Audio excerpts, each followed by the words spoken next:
They came like gods but uglier, huge. Silver ships ripped the sky open over every major city. Their weapons didn't fire bullets or beams, they erased matter, vaporizing entire buildings like they'd never existed. No demands, no broadcasts, just instant domination. Within 48 hours, Earth's military was dust. They didn't conquer it like rulers, they ravaged it like bored monsters. I watched them erase my brother's unit outside Madrid, not kill. Erase, no blood, no bodies, just silence. We called them the Varniks, at least that's the closest translation. From their war code, we cracked over 70 tall, plated in black bone faces that looked like dried-out corpses baked in the sun, and they were smug. That was the worst part. They didn't fight because they had to. They fought because they believed we were a mistake. They called us unfinished. 3 months in, the planet wasn't ours anymore. Cities were turned into slave camps or scorched craters. Satellite were gone. No internet, no GPS, just static and fear. I was stationed out near the Canadian Rockies when everything collapsed. I shouldn't have survived. My squad died during a Varnik's purge on day 19. I was buried under rubble for 2 days, feeding off melted snow and chewing my own tongue to stay conscious. But something didn't let me die. Something kept me alive. When I dragged myself out of the ruins, I wasn't alone. There were others, not soldiers, not leaders, just broken people. A miner, a runaway, a disillusioned priest, an old native woman who hadn't spoken English in 10 years.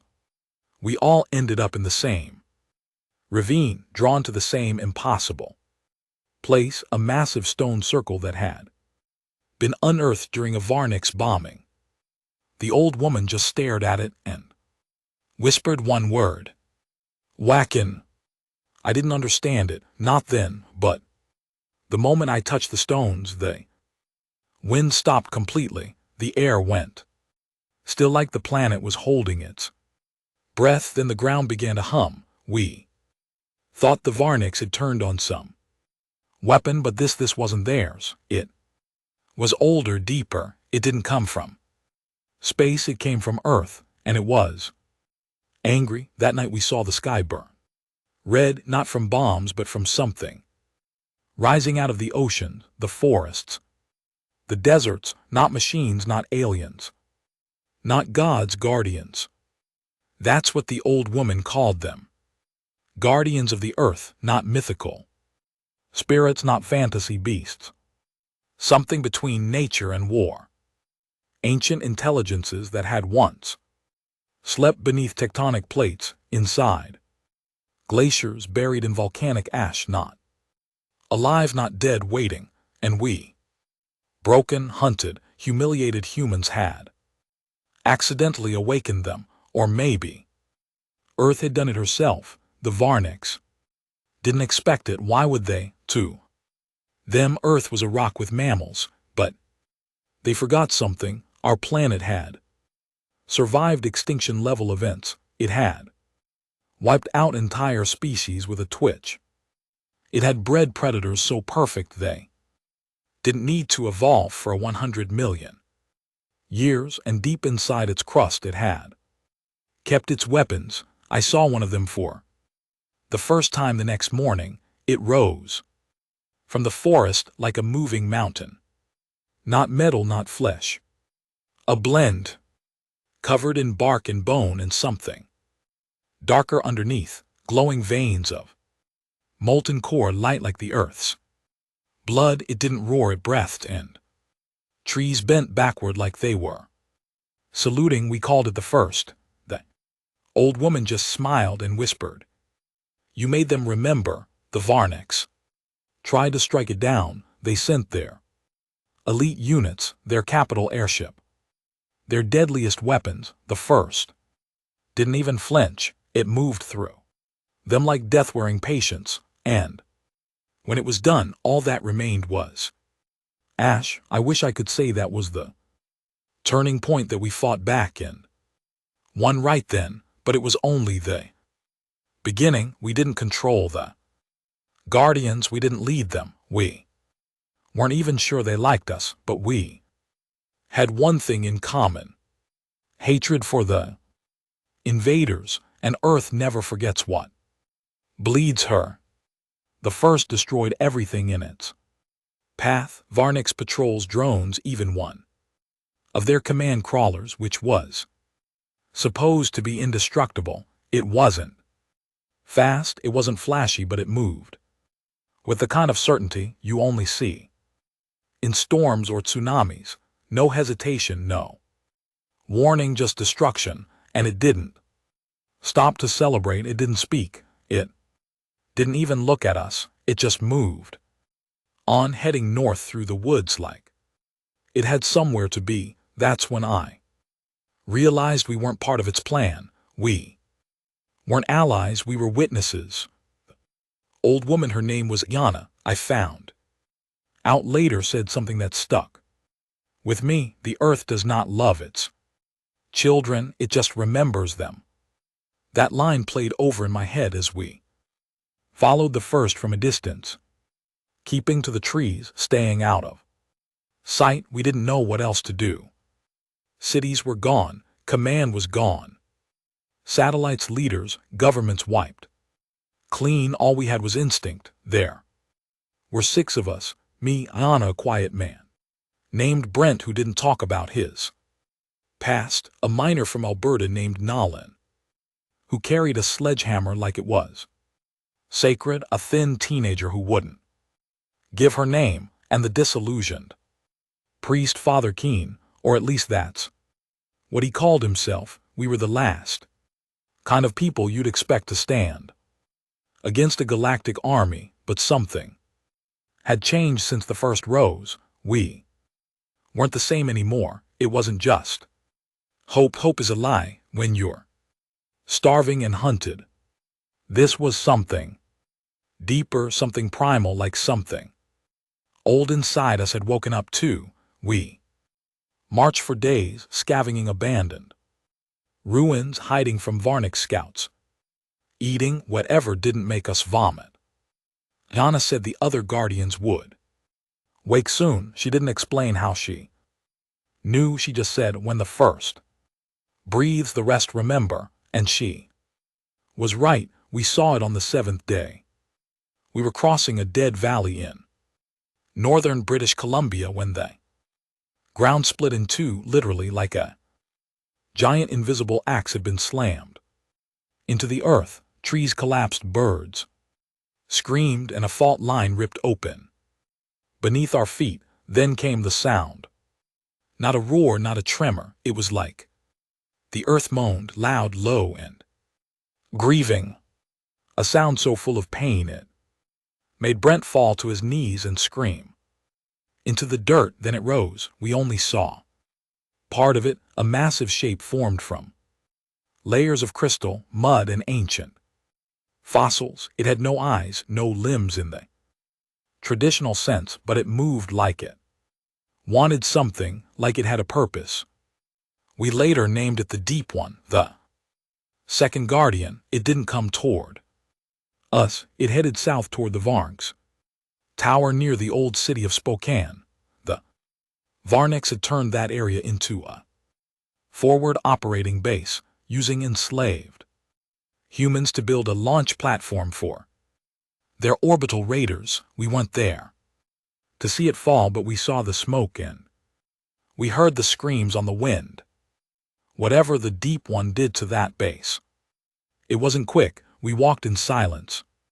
After that, no one asked what the Guardians were. Nobody had answers, but we all knew this much: Earth wasn't defenseless, not anymore. Still, that didn't mean we were safe. The Varnix hadn't been wiped out. Far from it, they were regrouping, retaliating. They started razing villages near where the Guardians had passed, burning entire forests. sending hunter drones into caves and canyons to flush out survivors. They weren't just angry, they were scared. And scared enemies are the most dangerous. We saw the aftermath of one of their retaliations 3 days later. Refugee camp tucked in the cliffs of the Rockies, over 100 people. Families, elders, kids, all dead, but not just killed, arranged, hung from trees in patterns, burned in circular formations.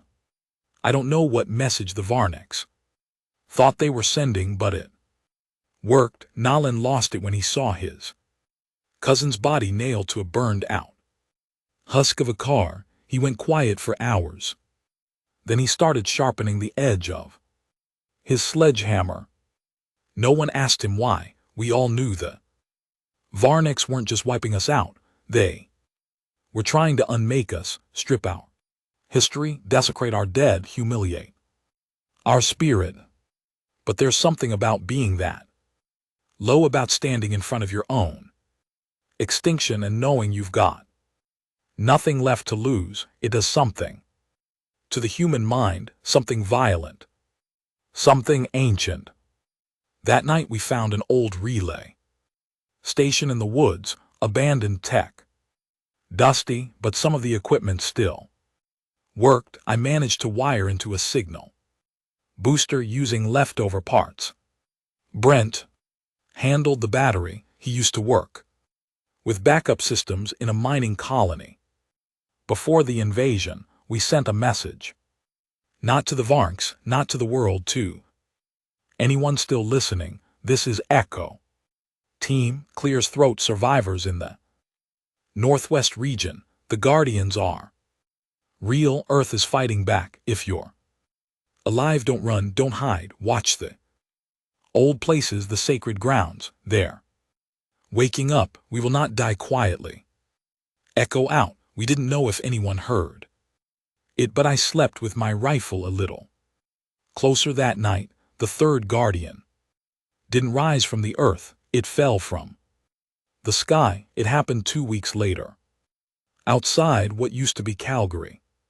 We were trying to connect with another group of survivors who'd been moving through the Badlands when we saw a bright green light tearing across the sky. At first, we thought it was a Varniks missile, but it didn't explode. It landed. The shock wave knocked us off our feet. Thunder rolled for 10 minutes straight, and when the dust cleared, we saw the crater. Inside it, wrapped in coils of scorched atmosphere and glowing metal, was something impossible. It looked like a human figure, but made of obsidian, ash, and starlight. 10 ft tall, wings of stone folded behind its back, a face that seemed to change every time you blinked. Old, young, male, female. Nothing. We didn't name it. It didn't need a name. We just called it the one who returned. Yana cried when she saw it. Not all Guardians were born here, she said. Some were sent back. That Guardian didn't wait. It walked toward the nearest Varniks airbase and leveled it with a wave of its hand. Not magic, not some laser weapon, just a gesture, like it was brushing away dust. We watched from 20 m away. That's how far the explosion carried. We didn't cheer. We were too stunned. This wasn't war anymore. This was retribution. And yet something inside me couldn't relax, because with each Guardian that rose, the Varniks grew more violent. Their tactics shifted from domination to obliteration. They stopped taking prisoners.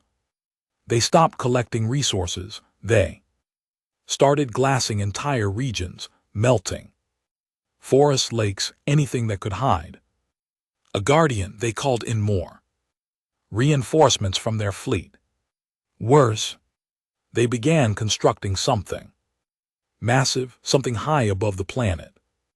In near orbit, we could see it blinking in the night sky like a second moon. We Didn't know what it was, but it scared the hell out of us, and the Guardians, as powerful as they were, weren't enough to stop that, so we made a choice. We stopped following, we started planning.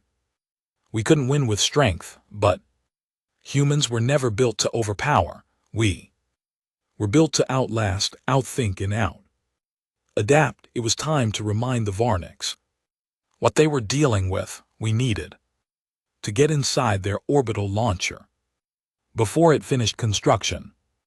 And that meant moving through what used to be Seattle, now called Zone Red 9 by the Varniks. It was a suicide mission. None of us expected to come back. But I looked at Brent, at Nolan, at Yana, who still spoke to the trees every night, at the girl who'd finally told us her name. Lee, just 16, already more scarred than most soldiers. We had already died in so many ways. All that was left was the fight. As we prepped to move out, I took one last look at the sky. Another Guardian had just risen from the Arctic, a beast of ice and rage, breathing cold fire that froze airship mid-flight. I whispered to myself the same words I'd spoken the night the invasion began. You picked the wrong planet, but this time I didn't say it with fear. I said it with a smile. Seattle wasn't a city anymore. It was a ruin wrapped in wires. The skyline, once full of glass towers, was now spiked with Varnik scaffolding, obsidian black pylons humming with violet energy, built straight into the bones of what used to be civilization. Their orbital launcher loomed in the middle like a mechanical god. It was still under construction, but it already reached high enough to pierce the clouds. They were calling it the heaven chain. From what we gathered off intercepted drone chatter, the Varniks planned to use it as a space tether, a launch and supply hub for an incoming fleet. They'd stopped playing games. They weren't just trying to dominate Earth anymore. They were preparing to burn it.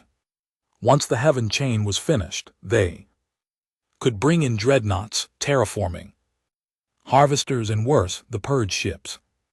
Those didn't leave survivors. They sterilized planets. We had a window of maybe 9 days before it went operational. 9 days to do something suicidal.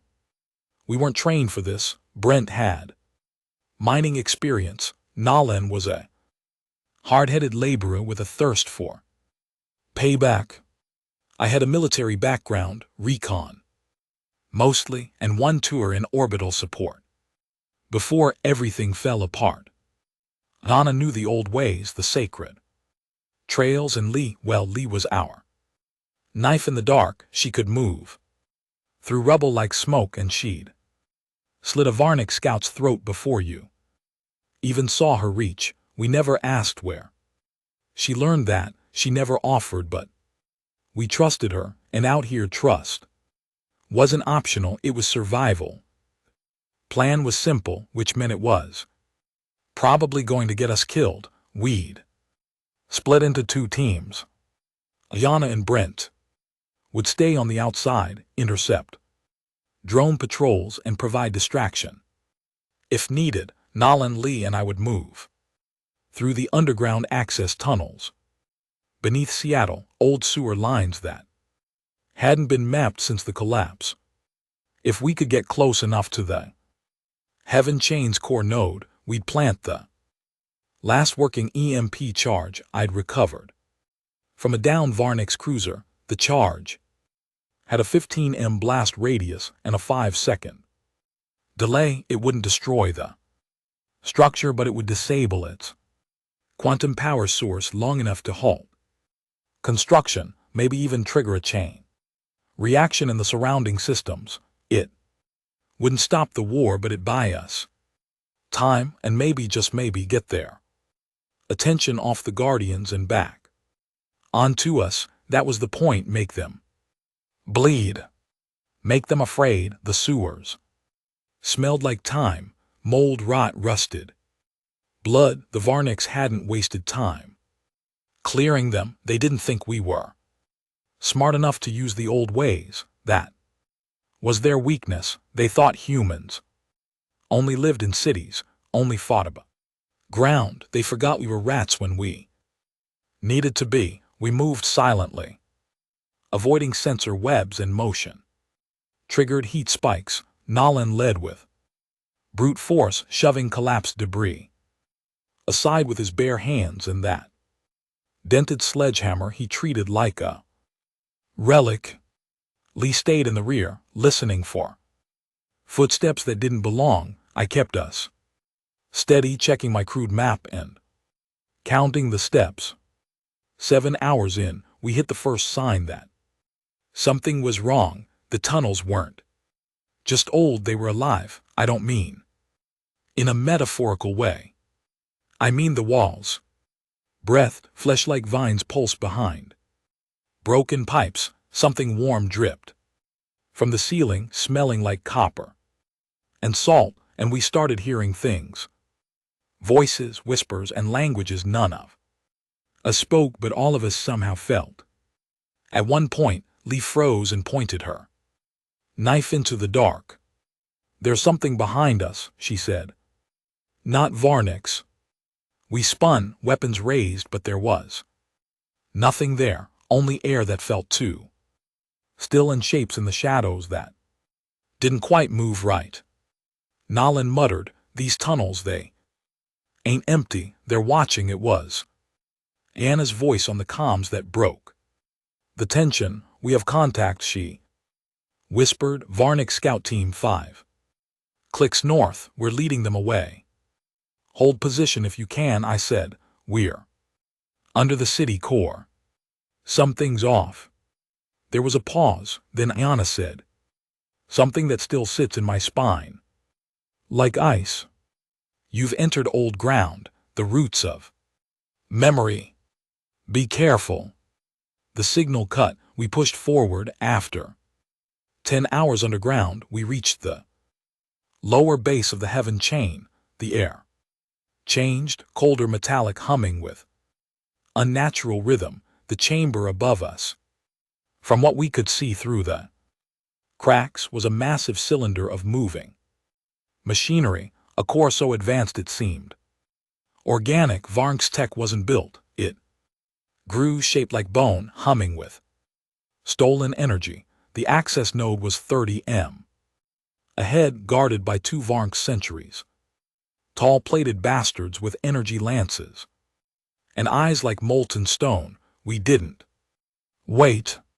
Nolan went first, sprinting like a beast and bringing that hammer down on the nearest one's shoulder. It shattered like glass. The second one spun, blade arm flashing, but Lee was already behind him, driving her knife into the creature's spinal socket. It took less than 6 seconds, then it was quiet again. I moved to the core, pulled the EMP charge from my pack, and started calibrating it. It was crude, old Earth tech, but sometimes simple is best. No hacking, no codes, just raw disruption.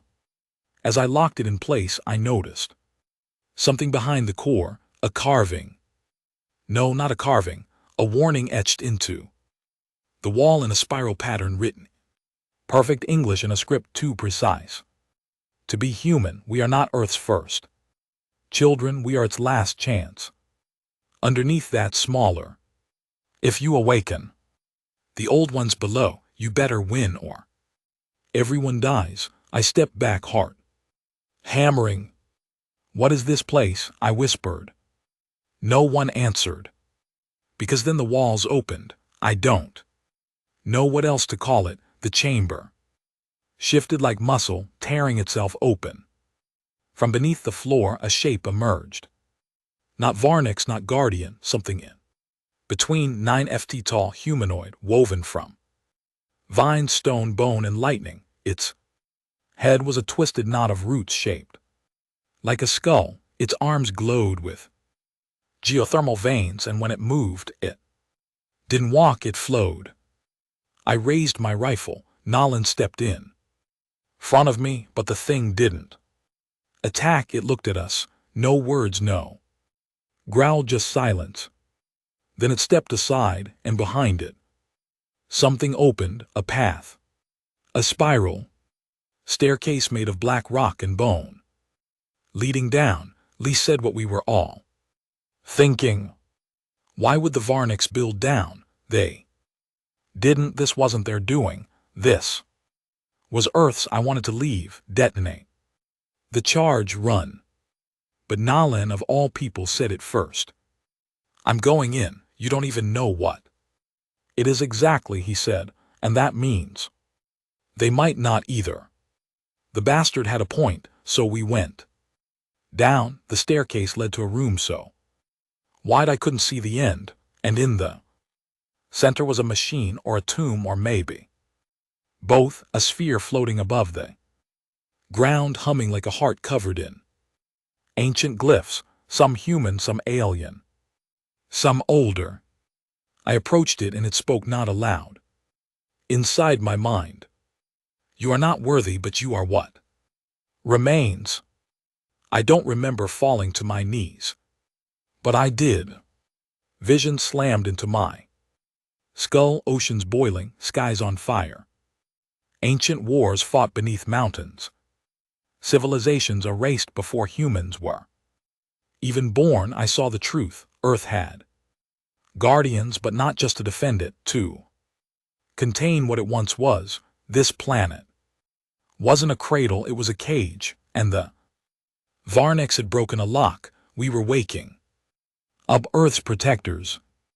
But if we went too far, we'd wake up its prisoners too. I staggered back, bleeding from my nose. Nalan caught me. What happened, he asked. We have to blow this place, I gasped. Now, you something worse than them. Lee nodded. Then we heard the klaxons. Varn's reinforcements were coming, lots of them. We sprinted back up, the guardian figure sealing the path behind us without a word. I slapped the EMP charge, set it for 30 seconds. We ran. Halfway through the tunnels, the ground shook, a low grinding rumble that felt like the planet itself clearing its throat. Then silence, and then laughter. But it wasn't human, and it wasn't Varniks. It came from somewhere deep below, something that had felt us, not ready to rise, but awake. We didn't stop running until our lungs gave out. By the time we collapsed into a flooded tunnel north of the heaven chain site, the EMP pulse had already done its job. We heard the collapse echoing through the concrete like thunder trapped in stone, the power grid inside the Varniks launcher failing, drones shorting out mid-flight, entire pylons flickering and then blacking out. It worked, but we didn't celebrate. Because of the voice, that whisper in the deep. It hadn't come from any Varniks. It had come from below, and it laughed like it remembered us. I'd rather fight 10,000 Varniks before hearing that sound again. We regrouped with Brent and Ayanna the next day. They'd barely made it out alive. Their position had been overrun by a patrol squad, and Brent had taken a glancing hit from a plasma lance. His left arm was cooked from elbow to wrist, wrapped now in soaked gauze and duct tape. He didn't complain, just smoked in silence and stared into the woods. Something about the air felt heavier. Even the trees seemed tense. Too many things waking up, Ayanna murmured as she traced her finger across a strip of bark. Not all of them were meant to. What was that place? Brent asked, voice low in Horsaro. I looked at him, then at the others, and I told them everything I saw. The visions, the machine, the voice that called us. Earth's last chance, the prison. No one spoke for a long time. Then Nalan Always the hammer broke the silence. So what now? We just let whatevers down there rot? No, Lee said, her voice flat. We make sure it stays down there. And how the hell do we do that? Brent growled. We barely survived the Varnics. Now we're supposed to seal away some ancient demon that predates history. We don't, Anna said quietly. The Guardians do. That same night we saw the sky burn again. This time not from war but arrival. The Varn's reinforcements had come, 12 dreadnought-class ships, each the size of a mountain, descending into low orbit. They weren't here to patrol, they were here to purge. The EMP delay we caused had forced their hand, and now the real occupation had begun. Whole regions went dark under their arrival. Glassing beams tore through rainforests. Cities that hadn't yet been touched, Havana, Cairo, Jakarta, were vaporized.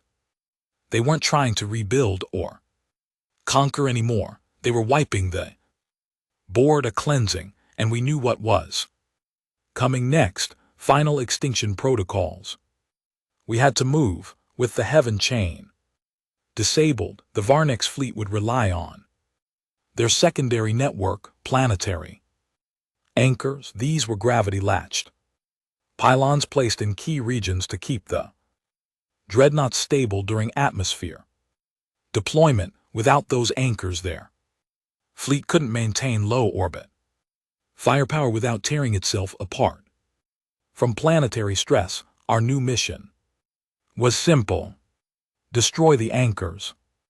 There were 4 left on the map Lee stole from a fallen Varnics officer, 1 in Siberia, 1 deep under the Sahara, 1 on the Great Rift in Kenya, and 1 hidden beneath Antarctica's ice. 2 far too deep, but we weren't going alone this time because the Guardians were moving too. Over the next few days, the world changed again.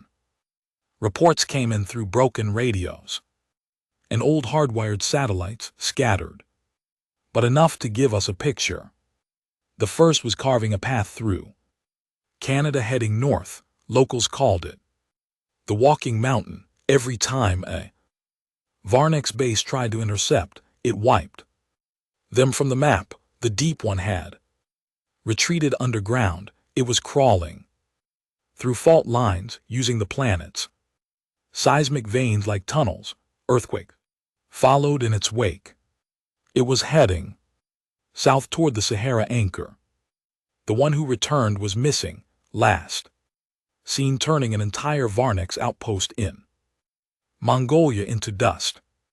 But we weren't sure if it was still on our side. Then came something new. Guardian none of us had heard about. It rose in the Pacific, a tidal beast made of coral, rusted ships, and living storms.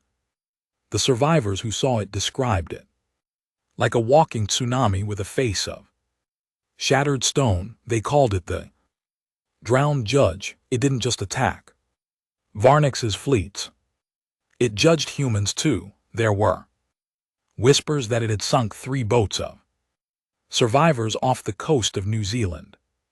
Maybe it saw us as part of the infection, or maybe it just didn't care. The Guardians weren't here to save us. They were here to correct the balance. If we were part of that balance, good. If not, we'd burn just the same. We made our way east, aiming for an old military cache near Yellowstone, rumored to still have tech we could use to reach one of the anchor points. Along the way, we ran into another survivor band, 23 people led by a man named Riker. He'd been a Marine before the invasion.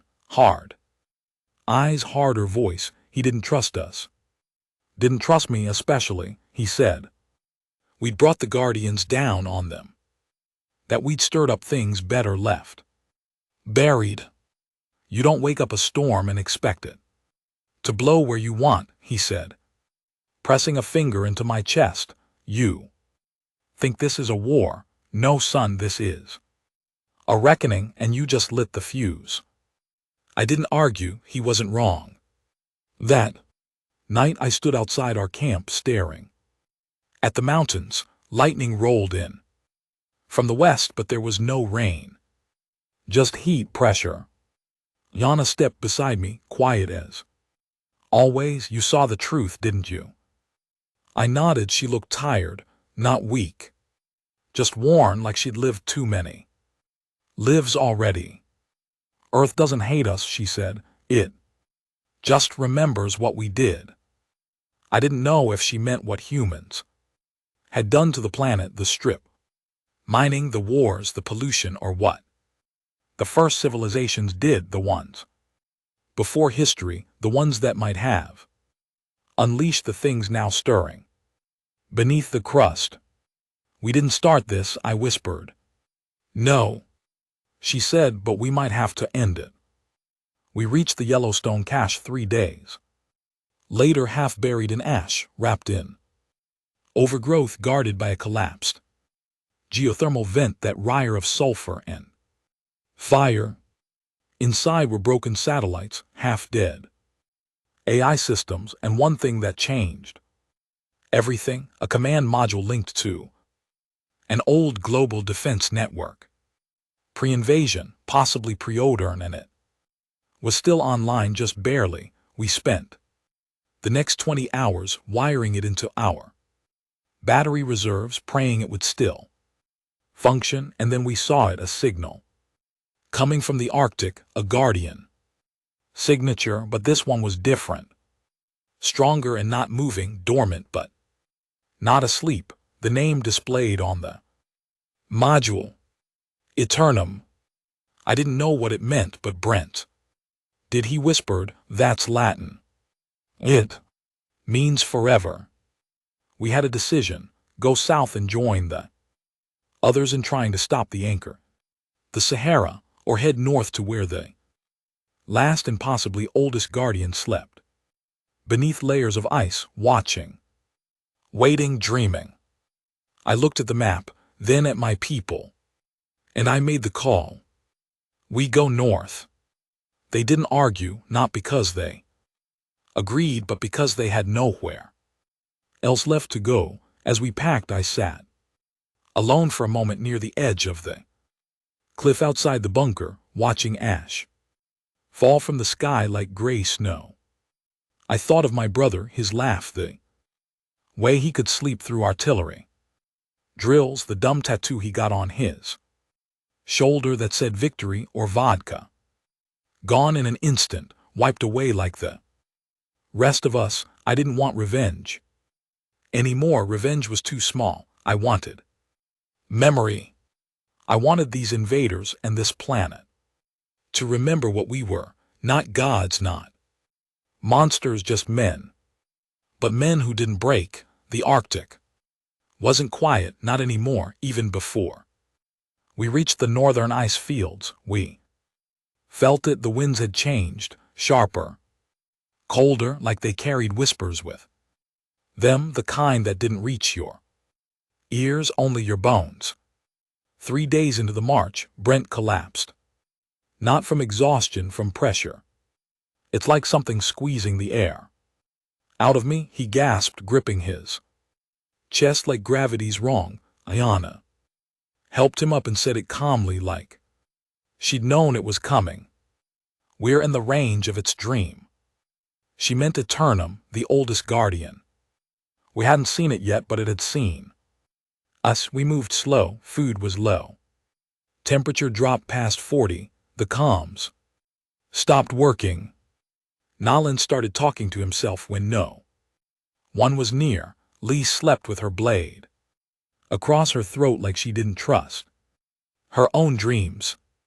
And me, I started remembering things that weren't mine. Memories, images, a jungle that never existed, a black sun, a man not human, sitting on a throne of roots and fire, speaking a language I somehow understood. I couldn't tell what was real anymore, but I knew this: Eternum wasn't just asleep, it was remembering, and we were walking. Straight into the middle of it, we found the tomb at the heart of a glacier. Shaped like a spiral, not naturally formed, no cracks, no peaks, just a perfect ring of ice wrapped around a hole in the world. Brent called it what? It looked like a keyhole. And when we got close enough, the ice split open with a sound like thunder. Drowning.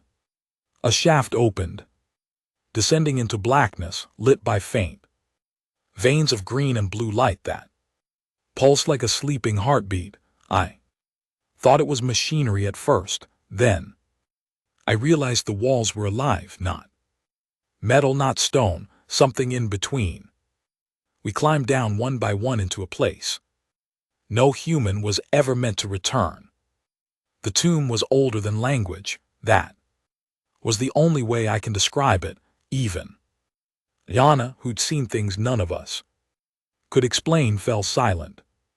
She touched the walls like she was greeting an old god, one she'd been taught to fear, not worship.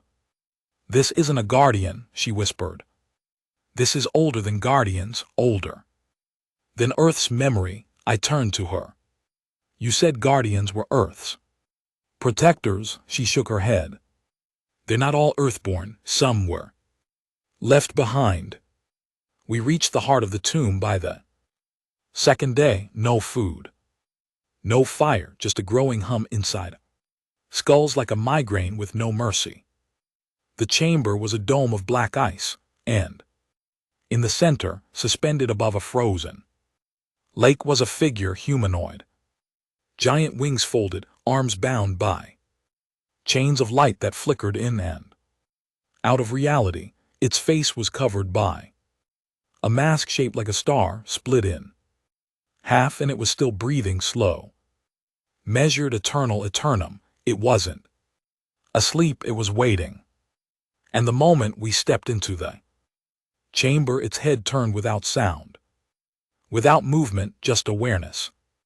Lee dropped to her knees instantly, eyes wide, mouth trembling.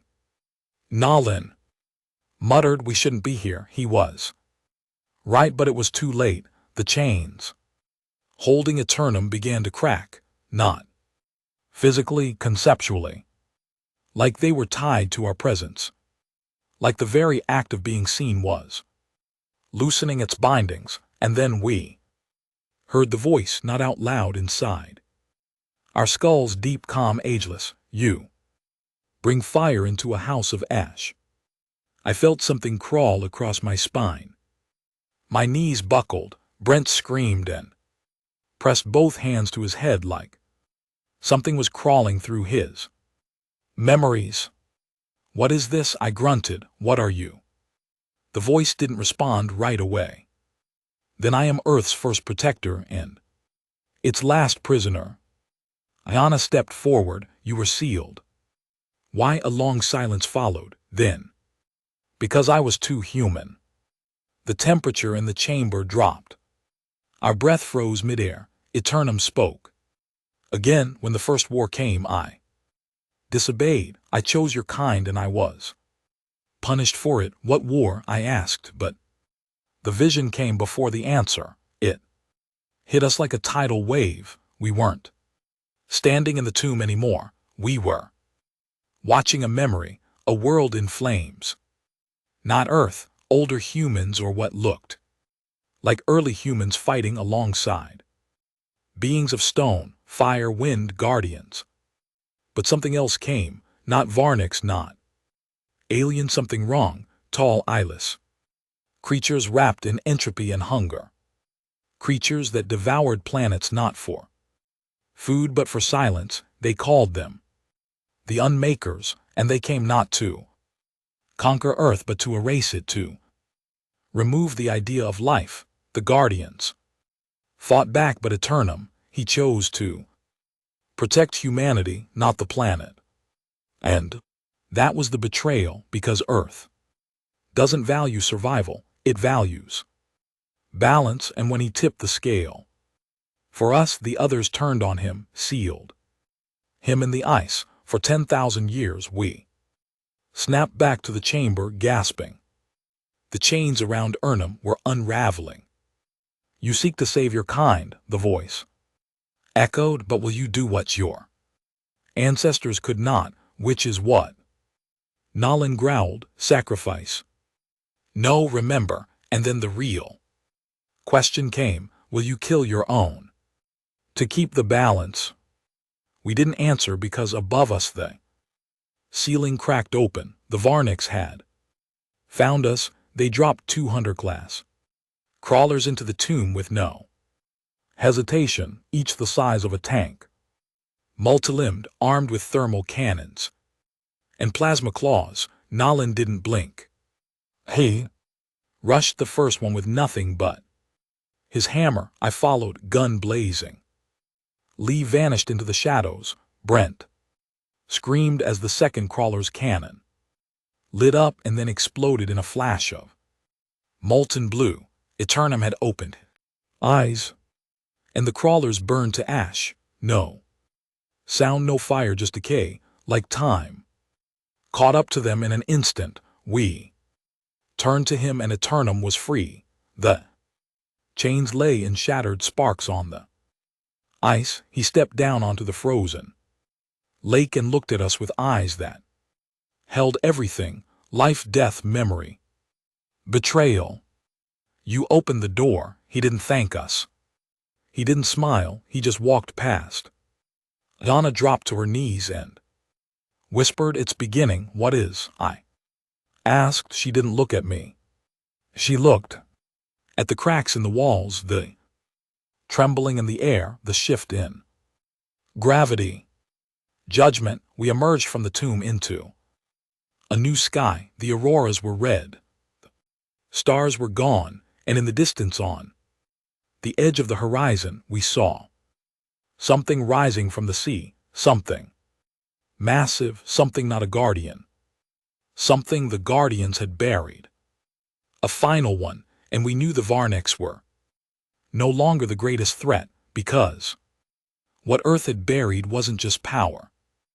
It was memory, and now it wanted to balance the scales, the first sign that the Guardians were no longer on the same side came just after sunrise. Not that the sun meant much anymore. The sky was bleeding. Red mist choked the clouds.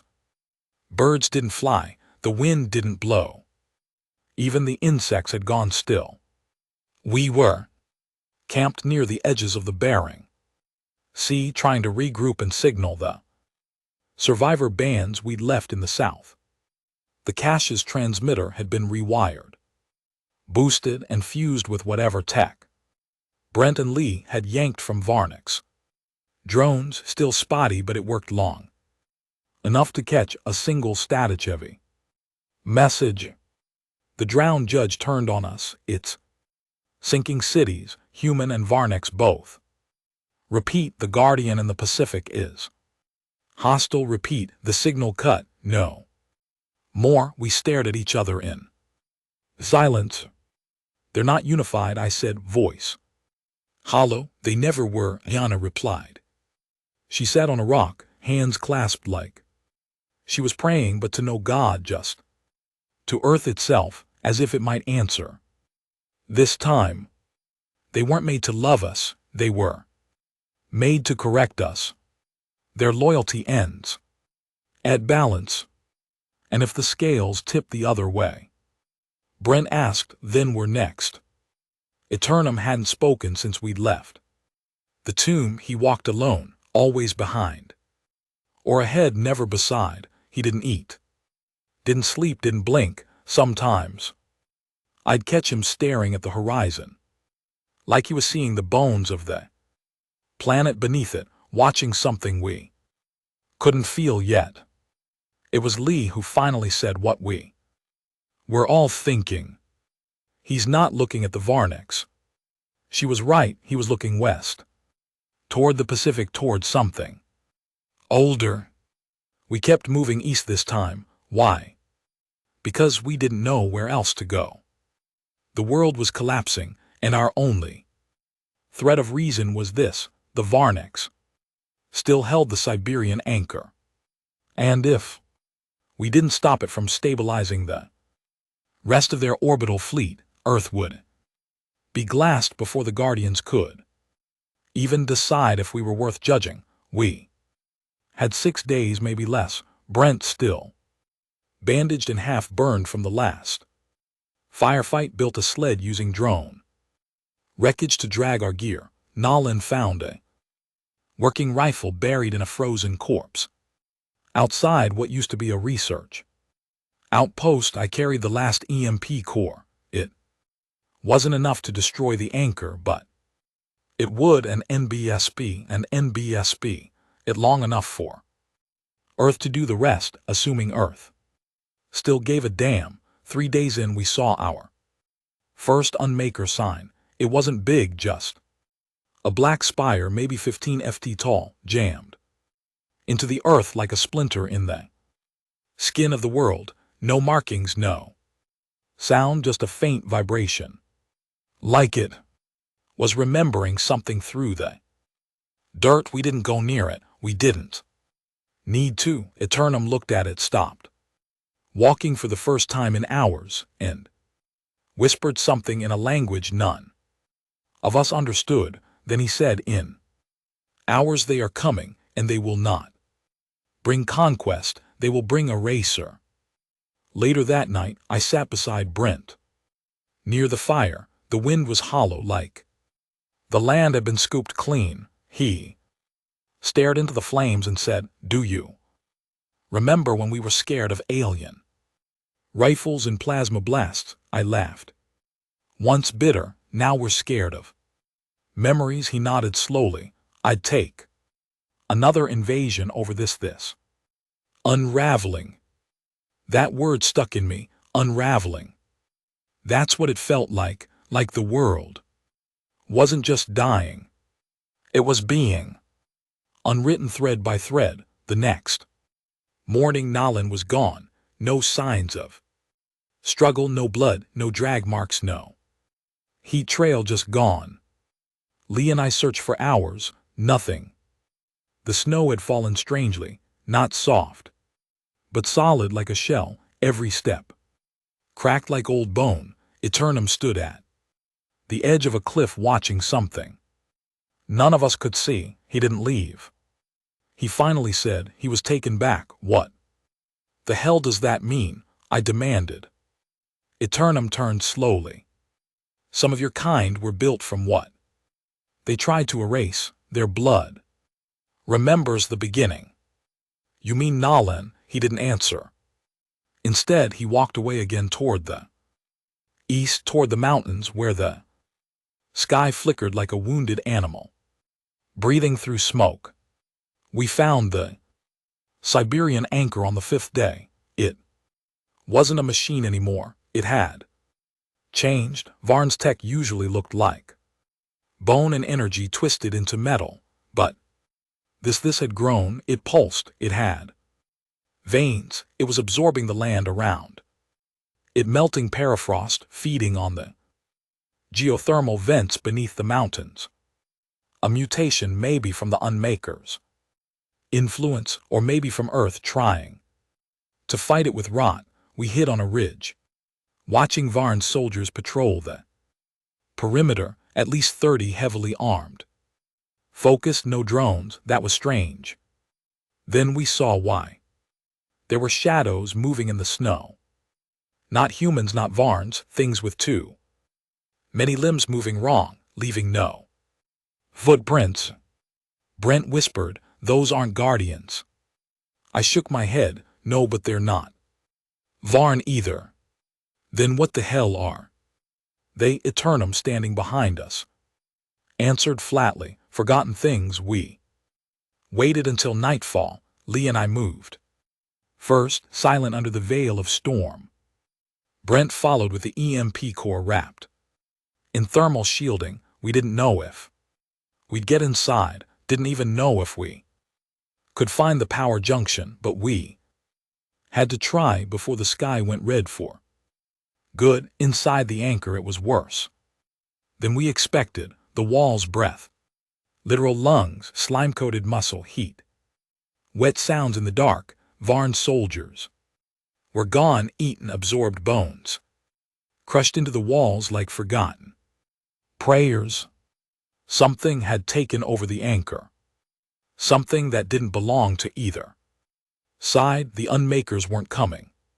They were already here, small, invisible, leaking through the cracks in time and memory, and this anchor had become their door.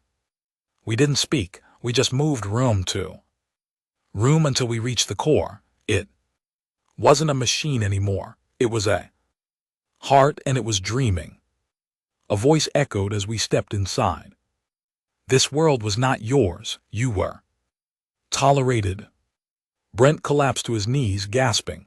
I dropped the EMP into place. Lee watched.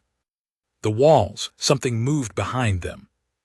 Watching, shivering in reverse, we activated the core, timer 20 seconds.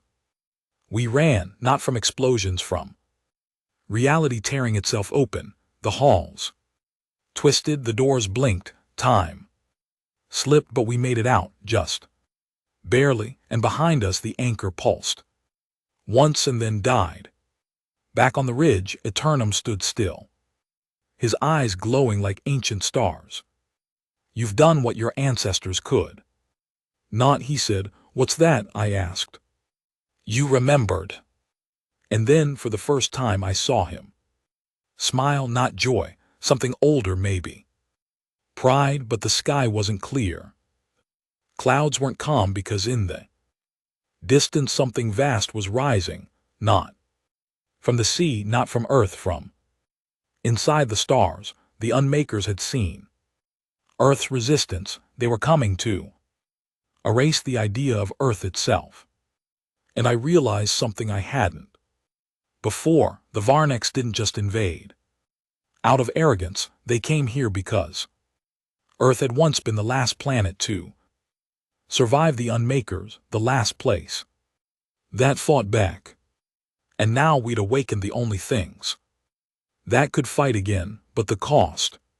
The Guardians were no longer allies. They were forces, and Eternum turned to me with one final truth: Earth will survive, but not all of you will. And we both knew the final battle wouldn't be Varnex versus humanity. It would be Earth versus everyone, and we were trapped in between. We watched the sky tear. It didn't fall, it didn't burn, it peeled like something underneath was finally done pretending to be stars. At first it looked like clouds were moving wrong, like someone had reversed time in the upper atmosphere, but then the sound came. Vibration that didn't touch your ears. It hit your bones, your thoughts. The unmakers had arrived. They didn't descend in ships. They didn't enter orbit. They slipped through. One moment the sky was bleeding mist. The next it was full of shadows without shape, holes in existence itself. They weren't black, they were the absence of everything else, and wherever they passed, things forgot how to exist. Trees didn't burn, they vanished. Rivers didn't boil, they unspooled like they had never been water. Even the Varnex, arrogant, proud, technological giants, screamed like infants when the first unmaker touched one of their cruisers. The ship flickered for a second, then blinked out of space. Gone. I fell to my knees, not because of the cold, because my brain couldn't hold it. All the sky wasn't a sky anymore. It was open, exposing whatever came before. Light before sound, before memory. The Guardians moved finally, and they did not move together. The first they, walking mountain of bone and bark, rose from the Canadian wilds and charged north, every step cracking tectonic plates. It roared without sound, trees withered in its path, not because it meant to harm them, but because it was no longer part of this reality. The deep one split, a fault line across the Sahara, sending waves of molten earth rolling toward the Varnek's footholds, but it didn't turn. When the sky broke, it descended back into the crust, hiding, waiting, or returning to where it had come from, and the drowned judge. It began sinking continents, not targeting Varneks, not chasing unmakers, just cleansing. We had no orders, no plan. We were 5 broken people following a being older than history, hoping it remembered which side we were on. Brent had stopped talking. His left arm was nearly useless now, half frozen. He kept walking anyway. Lee was different. Calmer, sharpened by the collapse. Silent knife. Always watching the horizon like she expected death to walk out of it at any moment. Yana. She'd gone quiet too, but not with fear, with certainty. She knew things now. She spoke to the wind like it owed her answers.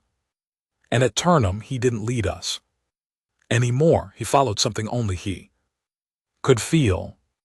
We reached a ridge overlooking what was left of the Varnek's high command structure in eastern Russia. It wasn't a base anymore. It was a ruin, and standing in the center of it was something new, a guardian we hadn't seen, no, not new, returned, made of starlight and bloodstone, taller than the others, wings of cracked crystal, eyes that blinked in time with the Earth's heartbeat. Eternum stepped forward and dropped to one knee. Lee whispered, "Who is that?" Yana answered, "The architect. The original. The first to bind Earth's will into form, not a warrior, a judge." The architect looked at us, not like a being looks at prey, but like a storm looks at broken trees, not cruel, not kind, just inevitable. And then it spoke, not in words, in remembrance, our minds filled with scenes we had no right to witness, not war, not peace, but the in-between, when the first humans walked alongside titans of stone, fire, water, wind, before we called them guardians, before they turned on us, before we forgot what we were. The architect had tried to protect the balance, but we broke it. We killed forests to build empires. We traded oceans for industry, and then when the unmakers came the first time, we chose survival over balance. We unleashed weapons that scarred the planet forever. And the guardians, they remembered. They sealed themselves away, not to protect us, but to protect everything else from us. The architect showed us one last memory, a warning, a timeline. Earth dying slowly under both Varneks, conquest and guardian retribution. But the unmakers, they wouldn't just kill Earth, they would erase the idea of it, memory, biology, orbit, all undone, nothing left, not even the possibility of Earth. And then the architect asked a question. It rang inside me like a hammer. Will humanity choose balance this time, or just another victory? I didn't answer. I couldn't, because I didn't know. Even now, I still don't. Eternum stood, and for the first time I saw conflict in him. He had once chosen humanity and paid the price. Now he looked at us like we were a gamble not worth repeating. The architect spoke again. The Varneks cannot win. The unmakers will not lose. But you may be the variable. Brent spat blood and said, "We're not variables, we're men." Eternum smiled. Again that sad, tired smile. Then, prove it. That night under the bleeding sky, we prepared for the end. Not the end of the world, the end of choice. Either we'd convince the guardians to stand together, or the unmakers would erase everything before dawn. We split up. Brent and Lee would make contact with what was left of the southern bands. The remnants of Earth's resistance fighters, survivalists, soldiers, old-world hunters who hadn't stopped fighting even when the cities burned. Yana and I would go west toward the rising void where the drowned judge was last seen, and Eternum he would walk into the storm of the Unmakers alone, not to fight but to remember them too. See what they feared, if they feared anything at all. As we broke apart, Brent handed me his last bullet. Old-fashioned, steel-jacketed, human-made. Just in case, he said. I nodded. Didn't ask what in case meant. We both knew. Yana and I walked into the sea. Not metaphorically, literally. The coastlines were gone. The ocean stretched across what used to be thousands of miles of cities, forests, homes. The drowned judge had turned continents into memory, and he stood at the horizon, half submerged, waiting. We called out to him. No response. Ayana stepped forward into water up to her chest. She began to sing, not a melody, a tone, a vibration that matched the earth's pulse, and the drowned judge listened. His head turned, and for a moment we saw its face, not a monster, not a god, just sadness, like it had tried once long ago to save us, and we'd made that impossible. Ayana shouted, the Unmakers are here. The sea boiled. She kept singing, they come for everything, even you. The drowned judge lowered its head and nodded. We didn't know if it would fight. We didn't know if any of them would, but as the sky opened wider and the Unmaker's full form began to spill into existence like oil across glass, one by one the guardians turned. The first rose from the soil, carrying entire forests on its back. The deep one erupted from beneath the Andes, dragging mountains behind it. The one who returned broke the clouds like shattered glass wreathed in forgotten light. The architect walked across the stratosphere, bending space as it moved, and Eternum he stood at the edge of the barrage, unarmed, unmoving, and said only one thing. Not this time.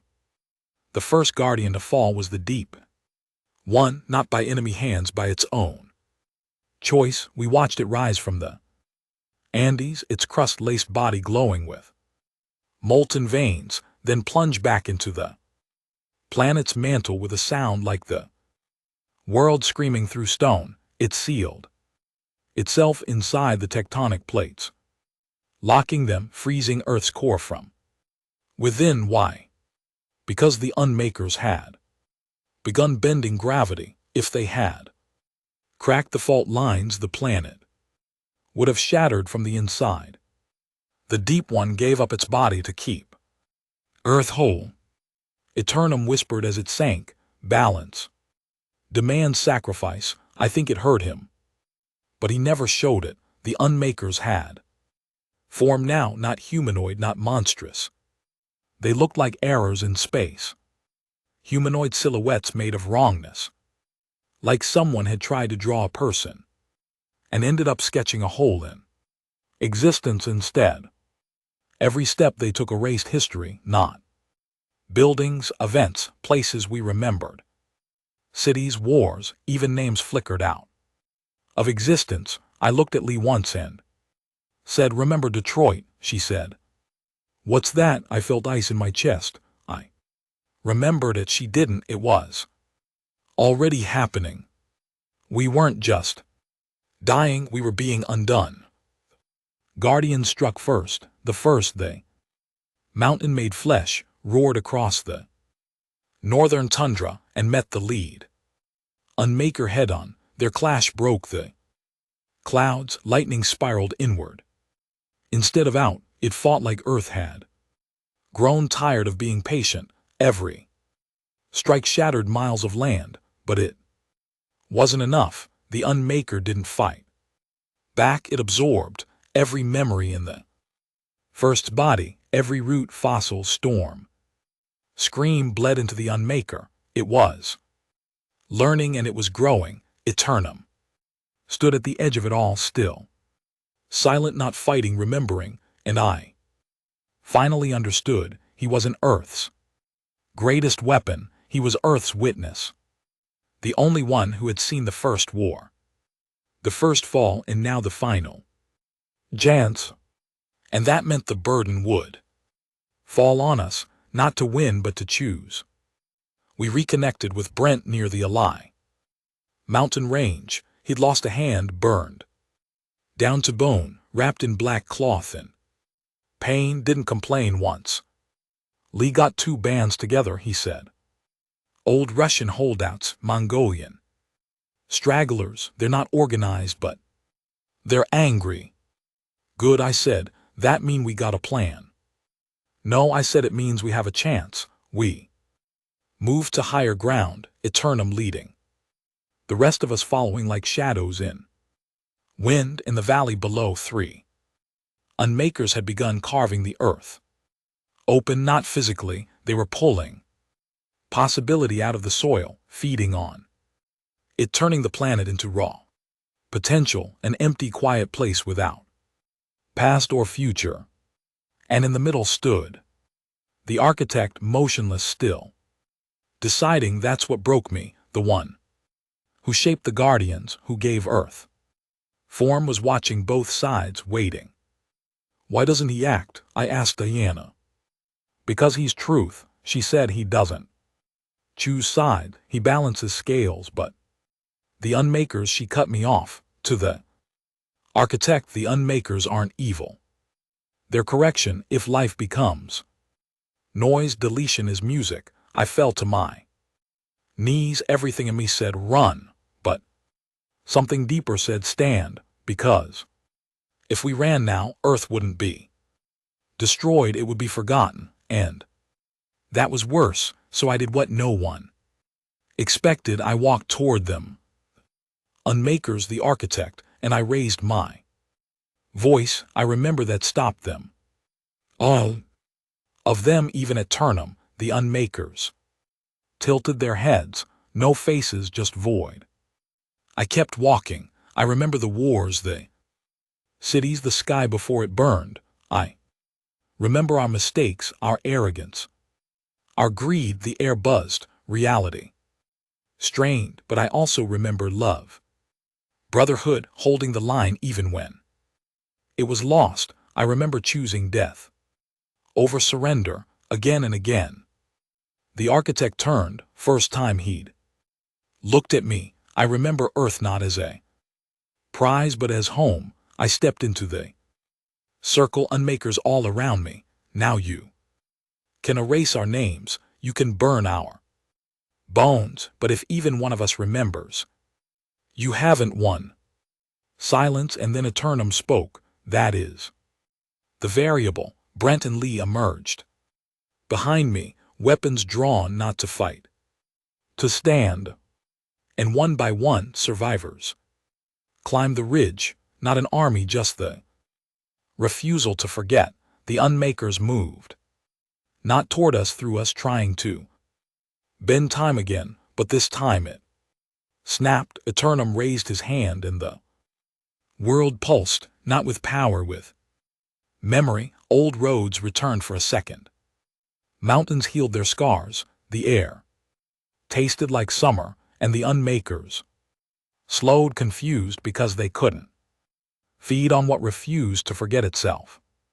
That's when the architect chose. It raised both hands. The sky turned white. Not light, not fire, purity in it. Crashed into the Unmakers like a storm.